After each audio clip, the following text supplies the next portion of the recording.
C'est les championnats du monde junior, c'est la relève, les futures stars de demain. Pour ce qui est du freestyle, il y a déjà un gros niveau. Est-ce que c'est important d'avoir cette relève ici à l'ESA? On a vraiment du top niveau ici, c'est génial à voir. Et puis c'est important d'avoir aussi quelque chose pour ces jeunes générations, on va dire ça, de notre sport, et puis de les accompagner dans leur parcours d'athlète. Et puis c'est une étape très importante pour eux, qui fait souvent la transition entre le monde, on va dire plutôt le jeune, et puis le monde vraiment élite adulte. On a déjà du niveau élite adulte ici, et c'est beau de voir vraiment cette transition.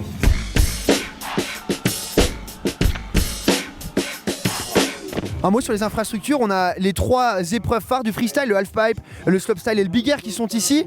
Qu'est-ce qu'on peut dire sur le travail qui a été fait en termes de shaping? On sait que les riders sont très à cheval sur ça. Quel est ton avis? Je suis super content, le parc il est incroyable. C'est la première fois qu'à l'ESA je peux rider un parc autant incroyable. Donc ouais, c'est super. C'est tes premiers mondiaux, tes premiers championnats du monde junior. Il y a un peu de pression, il y a un peu de stress pour toi, comment ça se passe? Je commence à être gentiment habitué avec toutes les coupes d'Europe et tout ça pour le stress, mais il y a forcément un petit stress, ouais. Au début, avant de partir, je pense que je vais quand même avoir une petite boule au ventre. Mais c'est une bonne boule au ventre, donc ça va.